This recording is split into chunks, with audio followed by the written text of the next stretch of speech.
The dust hung heavy in the air, drifting through the shattered streets like a slow-moving storm. Sergeant First Class Adrian Cross lay flat against the rooftop, cheek pressed to the warm concrete, breathing steady despite the heat burning through his uniform. The distant mountains shimmered under the sun, and the abandoned village below looked lifeless, as if the world had forgotten it. Through his rifle scope, he watched the compound across the valley, a white building surrounded by broken walls and rusted vehicles. The target had not appeared yet. He had been waiting for nearly 2 hours, unmoving, patient. That was what 20 years in Special Forces taught you. Patience before violence. Movement, his spotter whispered in his earpiece. Second floor. You have 10 seconds. Adrian exhaled slowly. The world narrowed to a single point. Before I tell you what happened next, subscribe the channel and let me know in the comments what time it is where you are watching from. It helps more than you know. A man stepped into the window. Adrian squeezed the trigger. The shot was clean. The body dropped before the echo reached the hills. Target down, the voice confirmed. They were moving toward extraction when his secure phone vibrated inside his vest. He almost ignored it. Personal calls during operations were forbidden, but instinct told him something was wrong. The screen showed his wife's name. He answered immediately. The sound that came through was not words, it was screaming, "Adrian, please," a crash, shouting, a child crying. His heart stopped. "Lucas," he whispered. Another voice came on the line. Calm, controlled, cold. "Stop struggling," the man said. "This will be over soon." Adrian recognized that voice. Victor Halbrook, his father-in-law.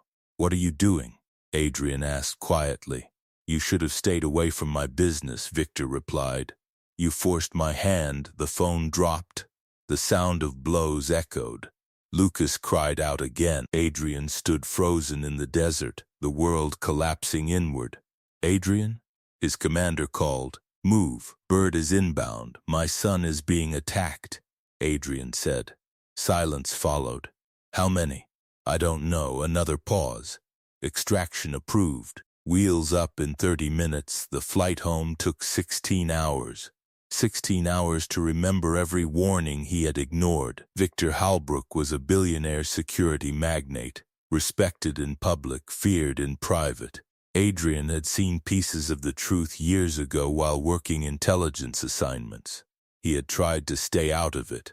He had believed distance would protect his family. He had been wrong. When the plane landed in North Carolina before dawn, Adrian did not go home first. He made 3 calls. The first was to a former teammate who owed him everything. The second was to a lawyer who specialized in impossible cases. The third was to Victor. A stranger answered. "Put my son on the phone." Laughter. "He's resting. Is he alive?" "For now." Adrian closed his eyes. "Tell Victor I'm coming. You think you scare us?" "I don't think," Adrian said. "I know." He arrived at his house minutes later. The front door hung open. Inside, destruction. Broken glass. Blood. Silence. He moved room to room until he found Lucas. His son lay near the staircase, small body still, shirt soaked in red. One toy car rested beside his hand. Adrian knelt beside him. The world did not break. It went quiet. Lucas's eyes were open. For a moment, Adrian simply sat there, holding him the way he had when Lucas was a baby. His wife sobbed somewhere behind him. Adrian felt something inside him change. Not rage, not grief. Clarity.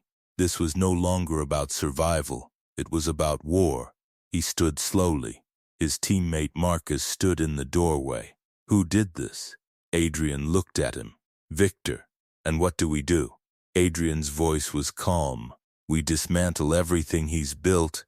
Outside, the sun was rising, casting light over a world that did not yet understand what had just begun. Because Victor Halbrook had made one mistake. He had not killed the man he was trying to destroy. And now, Adrian Cross had nothing left to lose. The funeral took place 3 days later under a gray sky that never seemed to change. Rain fell in a steady rhythm, tapping against black umbrellas and polished shoes. Adrian Cross stood beside the small white coffin, his posture straight, his face unreadable. To anyone watching, he looked calm, controlled, unshaken.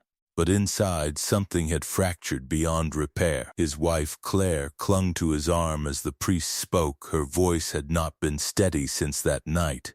She barely slept. She barely ate. Grief had hollowed her, leaving only quiet exhaustion.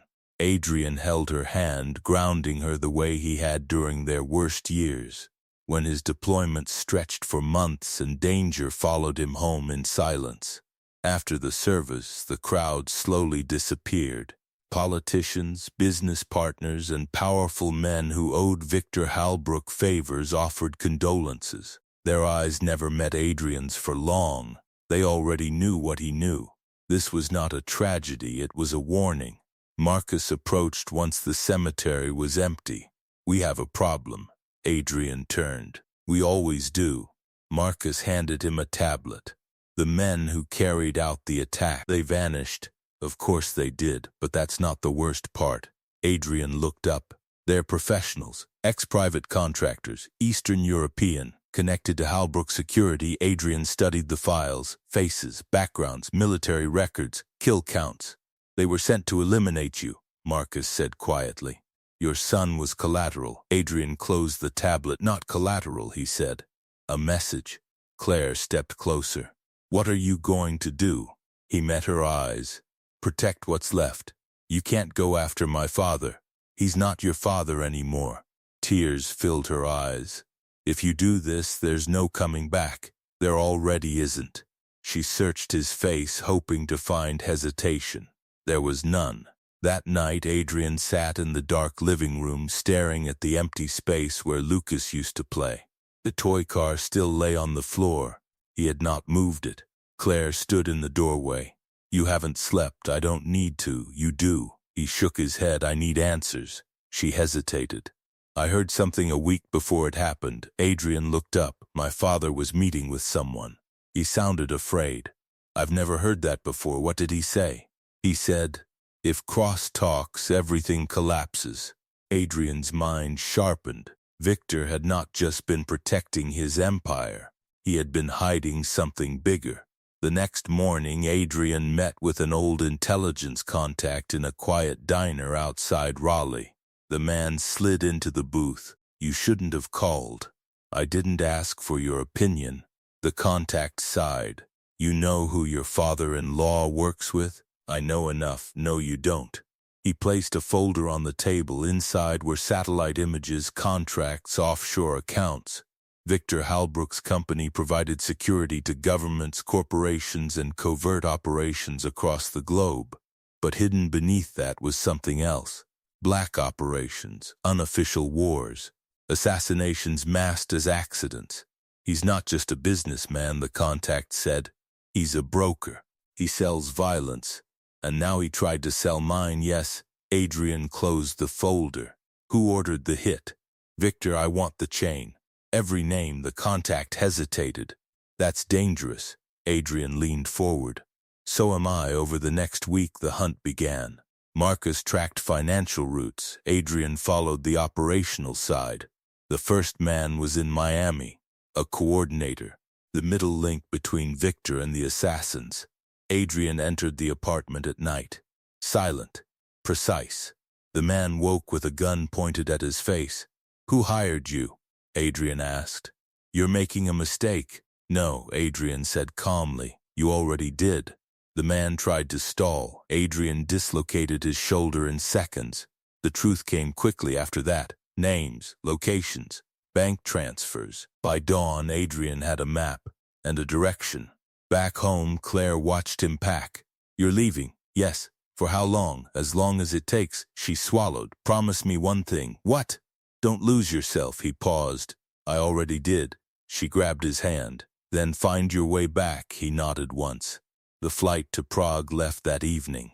Marcus met him at the airport. "You ready?" "No." "Good. Means you're still human." Adrian looked out the window as the plane lifted into the night. Somewhere in Europe, the men who killed his son believed they were safe. They were wrong, because this was not revenge anymore. This was systematic destruction, and Adrian Cross had just begun dismantling the first piece of Victor Halbrook's empire. The cold in Prague felt different from anywhere else Adrian Cross had been.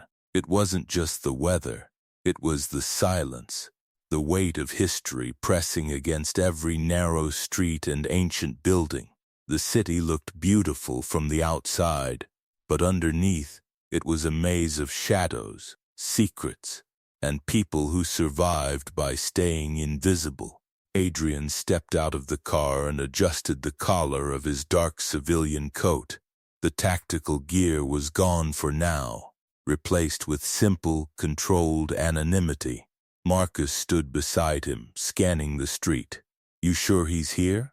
Marcus asked. "He transferred money from this district 3 days ago." Adrian replied. He didn't have time to run far. They moved through the quiet neighborhood, blending into the early morning crowd. Office workers, tourists. No one paid attention to two men who walked with purpose. The target lived in a narrow apartment above a cafe. Adrian did not knock. The lock opened in seconds. Inside, the air smelled of stale coffee and cheap cologne. The man they were hunting sat at a small table staring at his phone. He looked up too late. The chair hit the floor as Adrian forced him against the wall. "You're going to listen carefully," Adrian said. "I don't know what you want.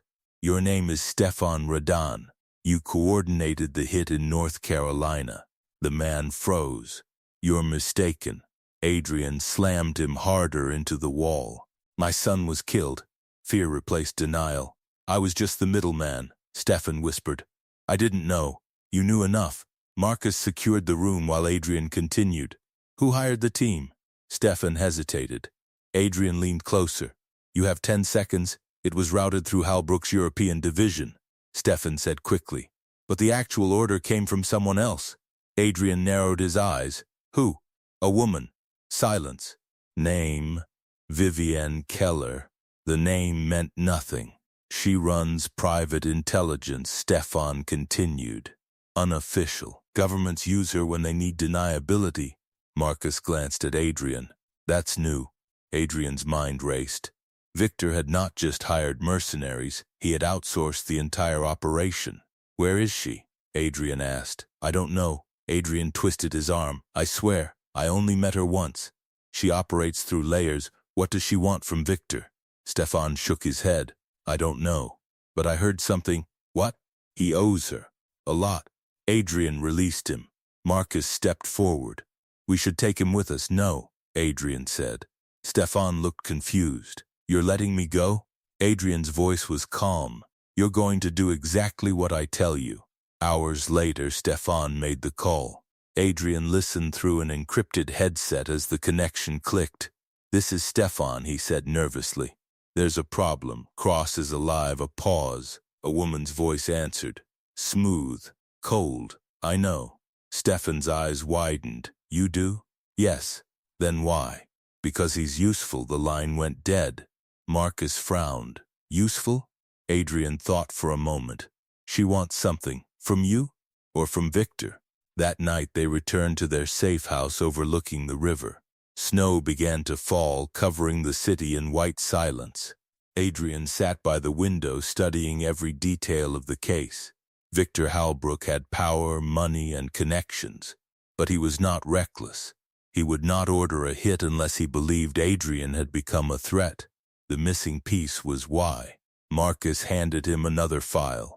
"We found something in Halbrook's offshore accounts." "What?" "Payments to a research facility in Switzerland." "For what?" "Unknown, but the security level is extreme." Adrian stared at the photographs. "This isn't just business," he said. "No, it's something bigger." Marcus sat down. "You think your son was killed because of this?" "I think Victor is hiding something that could destroy him, and Vivienne Keller wants it." Adrian nodded slowly. The next morning, Adrian called Claire. "Are you safe?" She asked immediately. "Yes." Have you found them? I'm close. There was a pause. My father called.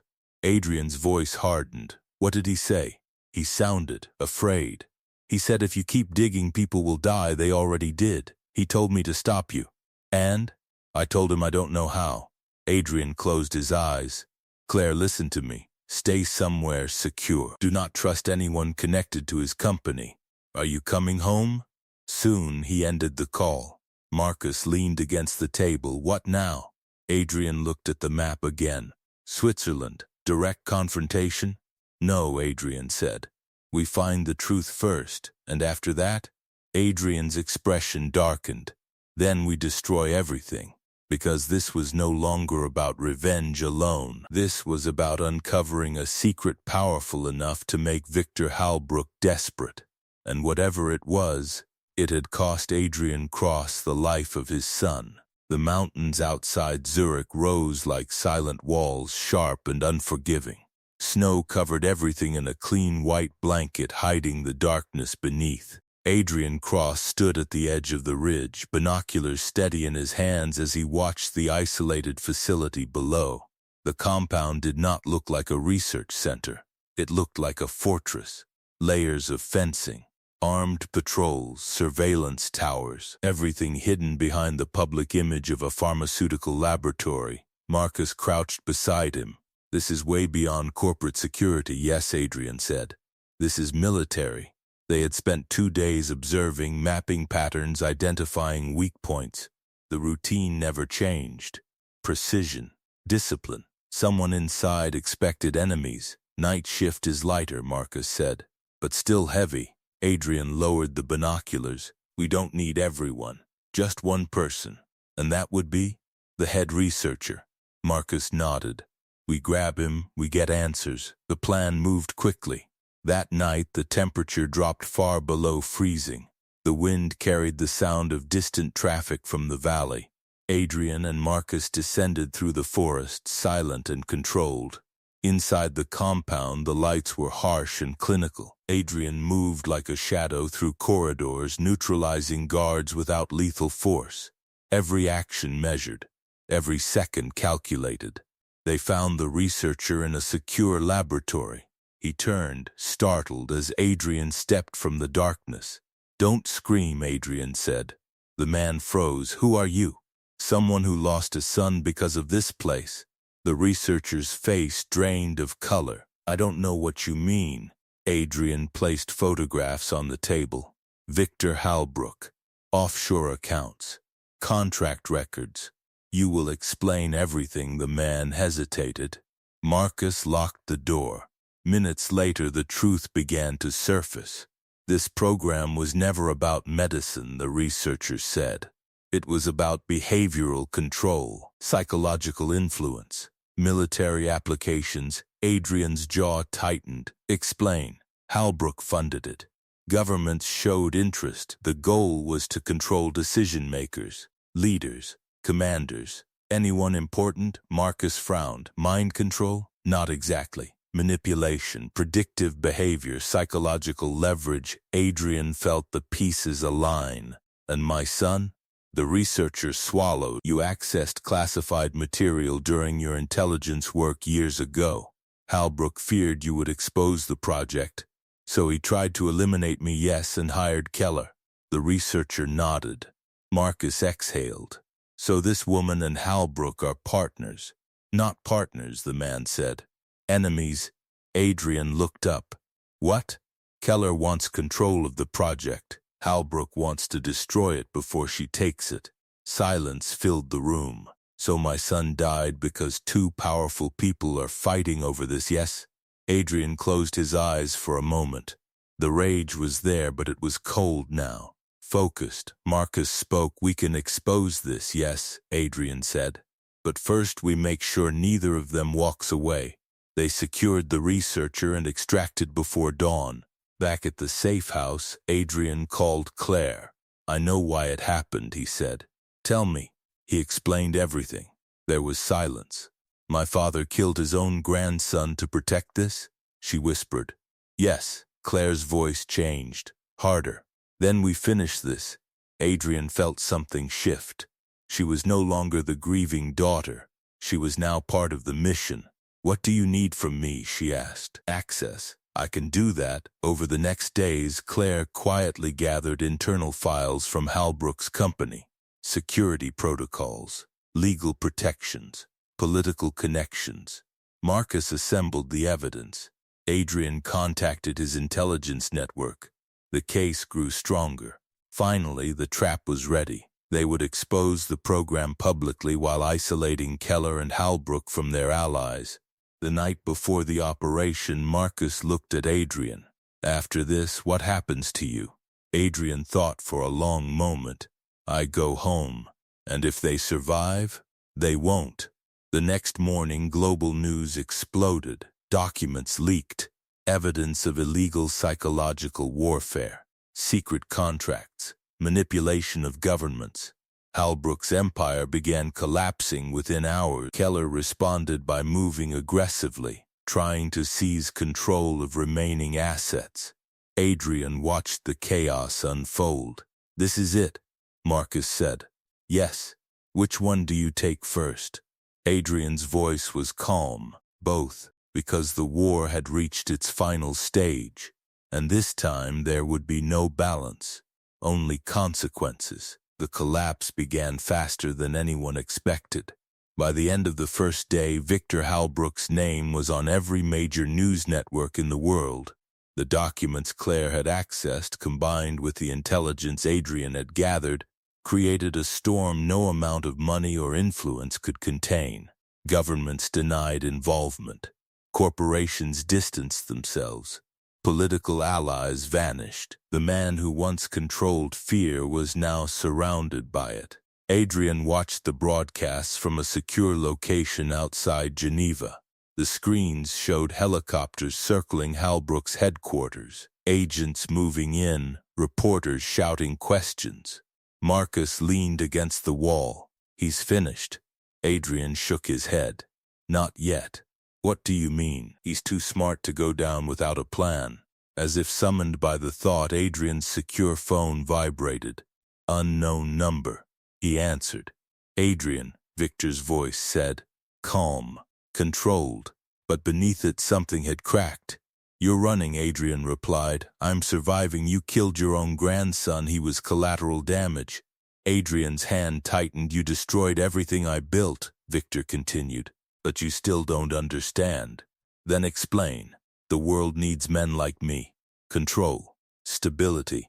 Without it, chaos wins. You confuse control with power, and you confuse revenge with justice." Adrian's voice remained steady. "Where are you?" Victor laughed softly. "Come and find me." The line went dead. Marcus looked at him. "You traced it?" "Yes." "Where?" "A private airstrip in southern France." Within hours, Adrian and Marcus were in the air. The runway sat in the middle of open countryside, surrounded by vineyards and silence. A jet waited at the far end, engines already running. Victor stood beside it. For a moment, the two men simply looked at each other across the distance. "You always were persistent," Victor said as Adrian approached. "You always underestimated me." Victor smiled faintly. "You think this ends here?" "It already did." Victor gestured toward the plane. "There are places in this world where your laws mean nothing. I can start again. And live with what you've done? I have lived with worse." Adrian stepped closer. "You never understood one thing," Adrian said. "And that is, I'm not here to kill you." Victor frowned. "Then why come?" "Because prison is worse." The sound of vehicles approached. French authorities surrounded the airstrip. Armed agents moved in. Victor's smile faded. "You planned this?" "Yes." "You think they will keep me?" "They will." Victor's composure finally broke.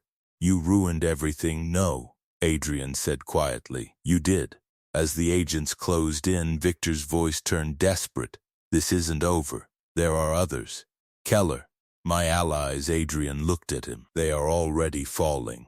Victor was taken away in handcuffs, shouting threats that meant nothing now. Marcus exhaled. That felt good. It wasn't about feeling. It was about your son. Yes. Weeks passed. Vivienne Keller attempted to regain control of the network but found every door closed.